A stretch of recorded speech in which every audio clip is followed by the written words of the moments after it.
One day, after a particularly strenuous workout, en santroien agin san amis celebre, and he wanchase en serei iderens tertiayer. And by strenuous, I mean Peter ate an entire cheesecake in one sitting. Something changed. Peter, mid-burp, suddenly felt a surge of energy. He moved with a speed and grace he'd never possessed before, dodging falling beer bottles and Lois's death stares with ease. Peter, what the heck are you doing? He had achieved Ultra Instinct, or at least his version of it, which, in the end, still involved a lot of sitting around doing absolutely nothing. The difference? He was now incredibly efficient at doing nothing. He was the Zen master of laziness, the king of couch potatoes. He had peaked. Vegetto's frustration, the Saiyan Prince, and the Couch King. Vegetto was underwhelmed. He'd poured his Saiyan heart and soul into training this goofball, and the result was this: a guy who could reach the remote without leaving the couch. The universe was doomed. Hey, check it out. I can change the channel without getting up. This is awesome. Peter, oblivious as ever, was amazed by his newfound laziness. He could now change channels, grab a beer from the fridge, even scratch himself without expending any energy. This was truly the pinnacle of human achievement. Or at least, Peter achievement. Maybe I should go back to fighting interdimensional beings made of candy. At least they were more of a challenge than a sentient bag of chips. The final straw came when Peter, in his infinite laziness, accidentally sat on the remote, changing the channel from something that wasn't. The price is right. This is an act of war. Vegetto decided this was it. This was the final straw. He challenged Peter to a duel, hoping to at least get a decent fight out of this whole ridiculous situation. Bring it on, Vegetto. But can we do this without me moving? The fight, if you could even call it that, was over before it began. Peter, without moving a muscle, simply willed the remote back into his hand, his Ultra Instinct laziness proving too powerful even for Vegetto's impressive power level. I don't believe it. He then switched back to the game show, completely oblivious to the defeated Saiyan warrior behind him. Defeated and utterly bewildered, Vegetto left Quahog, vowing never to question the logic of interdimensional travel, or barflies, ever again. He had faced gods and monsters, but nothing could have prepared him for the sheer, unadulterated power of Peter's Ultra Instinct laziness. It's beyond my comprehension. As for Peter, he remained in Quahog, the undisputed god of laziness, his legend forever passed down through generations of Griffin men, and if the universe ever faced a threat that required maximum inactivity, they knew exactly who to call, assuming they could get him off the couch, that is. Yeah, good luck with that.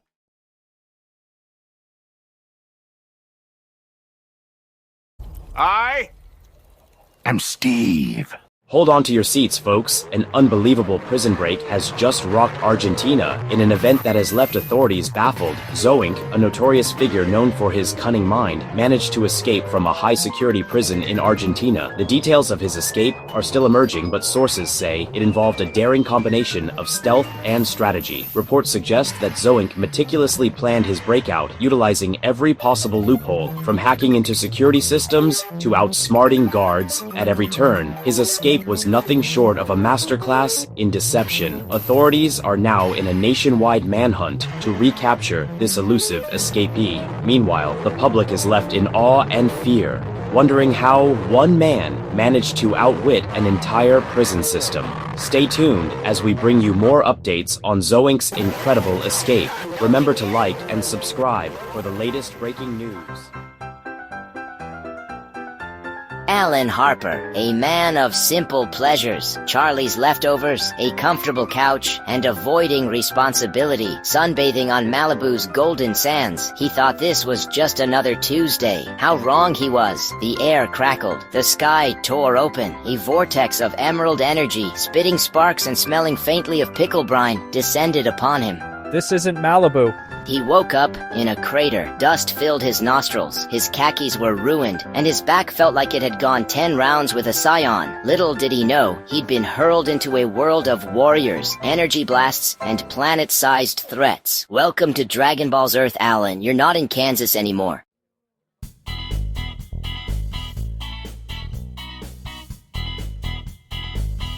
Piccolo had expected a threat. Instead, he found this, a scrawny human babbling about a Charlie and demanding a chiropractor. Look, I don't know what kind of cosplay convention this is, but I have a very important date with a bottle of sunscreen and a rerun of 2.5 Men. Piccolo, for the first time in centuries, felt something other than the urge to fire an energy blast. He found himself intrigued.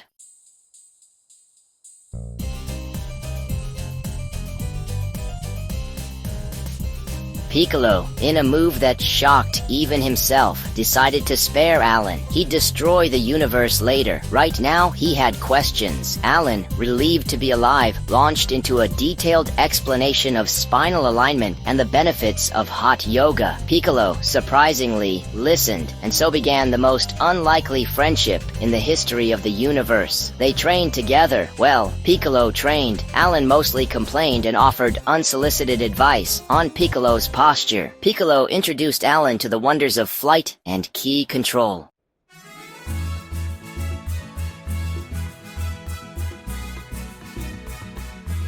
You're the one that I want. Oh. Alan crooned, his voice a strange mix of off-key enthusiasm and desperate pleas for validation. This was his element, a karaoke bar just outside West City, dimly lit and smelling faintly of spilled sake and forgotten dreams. Piccolo, meanwhile, was a study in contradictions. His green skin practically glowed under the disco ball, his expression a bizarre amalgamation of curiosity and constipation. He didn't understand this karaoke, but he had to admit, Alan's off-key warbling had a certain je ne sais quoi. It was a Thursday night, like any other, until it wasn't. The music screeched to a halt. The lights flickered, died. Outside, the air crackled with a malevolent energy, turning the night sky a sickly green. A cold wind whipped through the karaoke bar, sending empty beer mugs tumbling and scattering flyers for discount sushi. Oh, what's happening? Piccolo didn't answer. He didn't need to.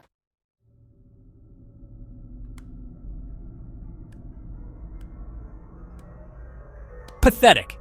I travel across time and space through countless dimensions only to find myself in this?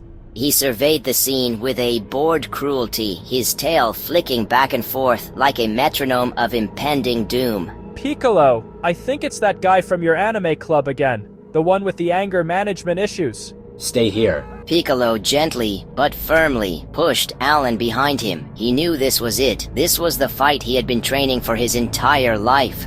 You know, I was hoping for a challenge, a worthy opponent. Instead, I get you... and whatever this thing is. Frieza pointed a single, disdainful finger at Alan, who was now trying to blend in with a poster advertising happy hour sushi.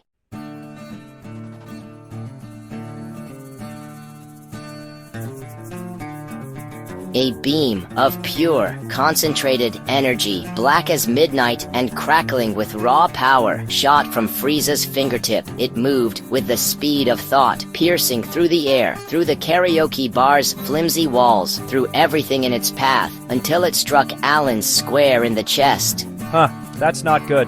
He crumpled to the ground, his Hawaiian shirt now a macabre tapestry of blood and cheap polyester. Frieza, for his part, seemed mildly inconvenienced.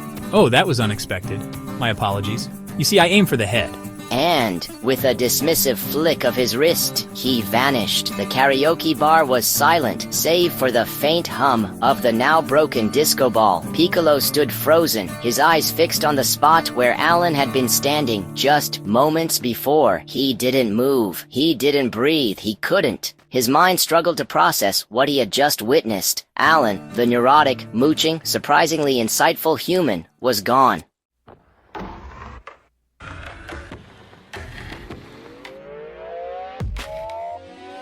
The silence in the karaoke bar was deafening. Piccolo had faced down countless enemies, stared death in the face more times than he could count. But nothing, not even the destruction of his home planet, had prepared him for this. The weight of Alan's death, so sudden, so senseless, pressed down on him like a collapsing star. He could still hear Alan's voice, echoing in the shattered remnants of the karaoke bar. Frieza, you will pay for this. He stood, gathering Alan's Hawaiian shirt in his hand, the cheap fabric stained with the blood of a man who had, in his own strange way, become a true friend.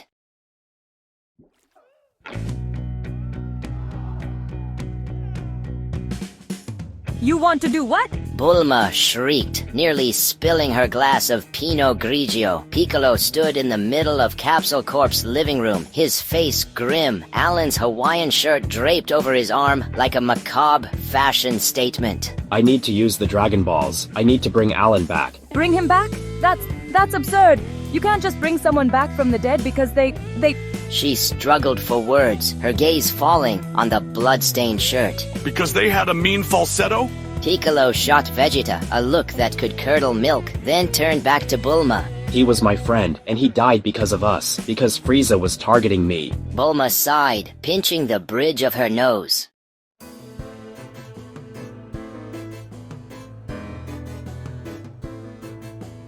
Shenron regarded Piccolo with an unblinking gaze, his massive form coiled in the holographic projection. A human, a being of such fleeting existence, so unremarkable. Piccolo felt a surge of anger, but he kept his voice calm. He was more than just a human, Shenron. He was unique. Shenron's eyes narrowed, and for a moment, Piccolo thought he saw a flicker of amusement in their depths. Very well, but be warned, mortals. The balance of life and death is not to be tampered with lightly. There may be unforeseen consequences.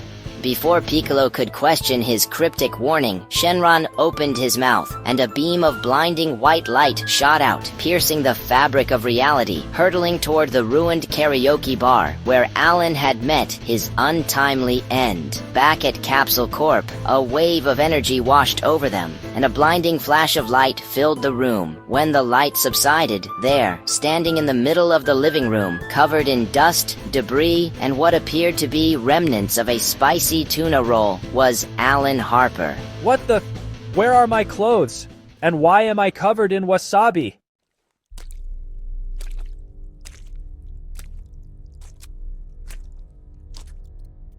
The news spread through the Zed fighters' ranks like a bad burrito through Vegeta. Alan Harper, the human who thought Ki was a type of sushi, was back, resurrected, standing in Capsule Corp, completely naked and demanding a bagel. It was like a black hole, but with abs. Alan exclaimed, reenacting Frieza's arrival with surprising gusto. Krillin, ever the voice of reason and trauma, patted him on the back. Dude, at least you floated better than Yamcha.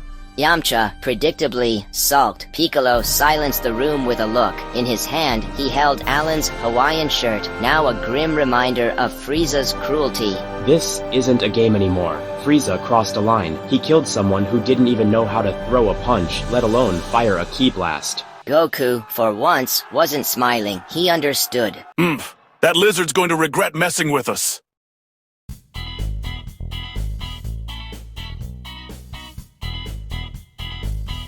Piccolo, driven by a potent cocktail of grief and vengeance, decided that if Alan was going to be in their world, he needed a crash course in survival. Thus began the most bizarre training montage in the history of the cosmos. My inner peace is telling me to find the nearest all-you-can-eat buffet.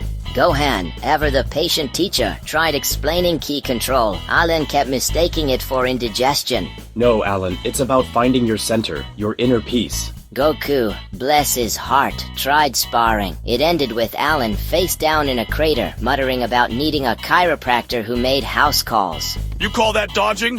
A Cyberman moves faster than that. That's even worse than your karaoke singing, human.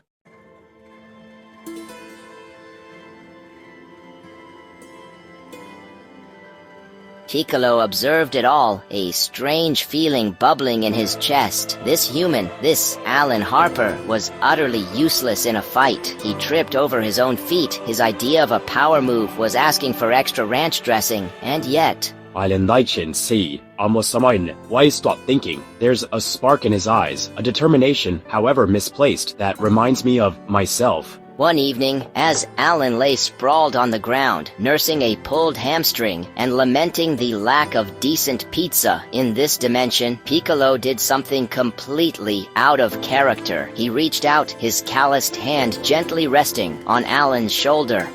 Gasping.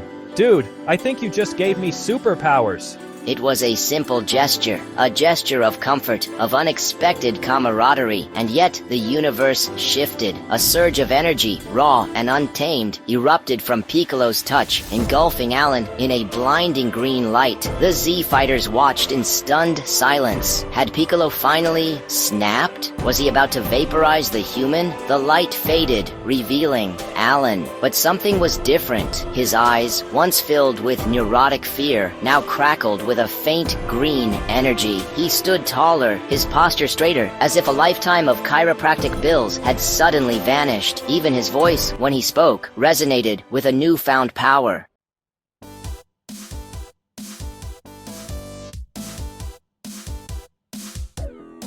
The vast emptiness of space became their battleground. Planets trembled as gods clashed. Goku, a silver hurricane of pure instinct, moved like a phantom, each strike echoing with the terrifying silence of a collapsing star. Vegeta, consumed by the chaotic fire of Ultra Ego, reveled in the destruction, his attacks a symphony of brutal elegance. But Frieza, in his black form, was a force of nature. Unburdened by the need to charge his attacks, he moved with terrifying speed, his blows landing with the casual cruelty of a god swatting flies.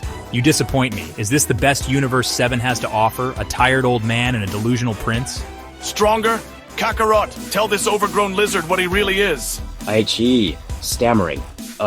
Right, you're, really strong, Frieza, but we're stronger. Frieza's laughter echoed through the void, a chilling counterpoint to the symphony of destruction unfolding around them.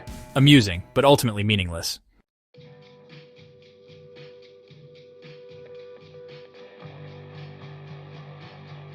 The tide of the battle seemed to turn in an instant. Frieza, with a casualness that bordered on the insulting, unleashed a series of attacks that sent both Goku and Vegeta reeling. A single finger tap to Goku's chest sent the Saiyan flying through a nearby asteroid field. A dismissive backhand to Vegeta's jaw left the prince spitting teeth and curses in equal measure. This isn't good. Alan whispered, his voice barely audible over the roar of battle. Even with their fancy power-ups, they're getting clobbered.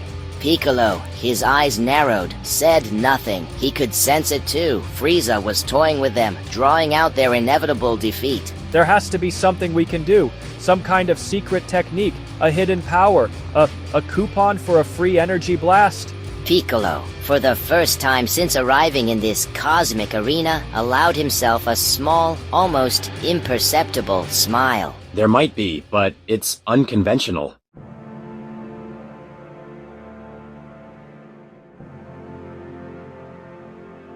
Before Alan could question what unconventional meant in a fight against a genocidal space tyrant, Piccolo acted. Focus, Alan. Let our energy combine. Become the weapon we need to defeat Frieza. What the... He placed a hand on Alan's back, channeling a wave of pure Namekian energy into the human's unsuspecting body. Alan yelped, his body suddenly engulfed in a blinding green light. Despite having absolutely no idea what he was doing, Alan found himself swept up in the moment. He could feel Piccolo's energy flowing into him, merging with his own, amplifying it, transforming it. It was terrifying. It was exhilarating. It was kind of like that time he accidentally drank a whole pot of coffee before a parent-teacher conference. And then it happened. A beam of pure energy, a fusion of Piccolo's honed ki and Alan's, well, whatever Alan had, erupted from his hands, tearing through space towards Frieza. The tyrant, caught off guard, let out a roar of surprise as the energy beam slammed into him, sending him hurtling through the void. Looks like the human's good for something after all. Frieza, however, was not amused. He rose from the wreckage of a shattered moon, his black aura flaring with renewed rage. You dare? You dare interrupt my entertainment? The battle was far from over, but for the first time, a glimmer of hope shone through the darkness. Alan Harper, the most unlikely of warriors, had just become a player in a game he never even knew he was playing.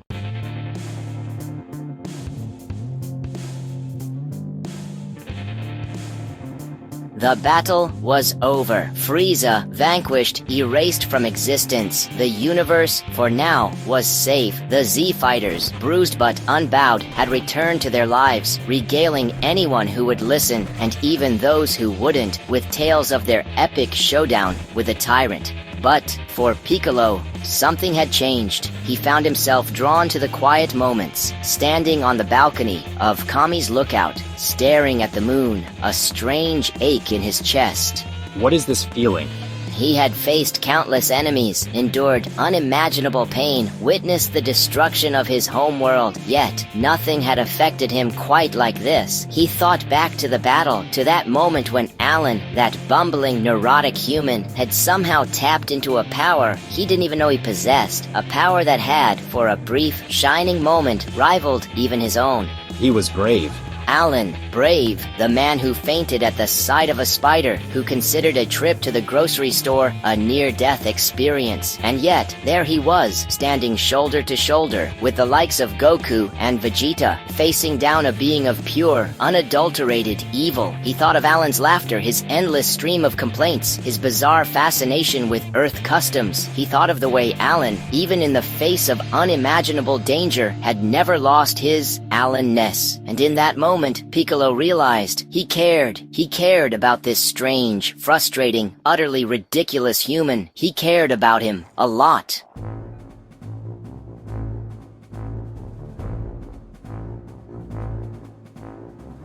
Days turned into weeks. The universe, thankfully, remained Frieza-free. Life, as it always did, went on. Goku was off training with Whis. Vegeta was brooding, as usual. And Gohan was probably giving a lecture on the mating habits of interdimensional beetles. Piccolo, however, found himself spending more and more time with Alan. They would spar, badly, on Alan's part. They would watch TV, mostly reruns of 2.5 Men, much to Piccolo's eternal confusion. They would even, on occasion, attempt to sing karaoke, a truly horrifying experience for all involved. One evening, as they sat on the porch of Capsule Corp, sipping iced tea and watching the sunset over the horizon, Piccolo felt a strange pull towards Alan. He found himself staring at the human's profile, at the way the setting sun cast a warm glow on his features, at the way his hair, well, the lack thereof, seemed to shimmer. It was ridiculous. He was a Namekian warrior, a seasoned veteran of countless battles, and yet he couldn't help but feel this attraction. No, that was absurd, wasn't it? He tried to ignore it, to tell himself it was just a side effect of their shared ki connection. But the more time he spent with Alan, the stronger the feeling grew. It was as if fate, or perhaps a mischievous deity with a twisted sense of humor, had decided to play a cosmic joke on the stoic Namekian warrior.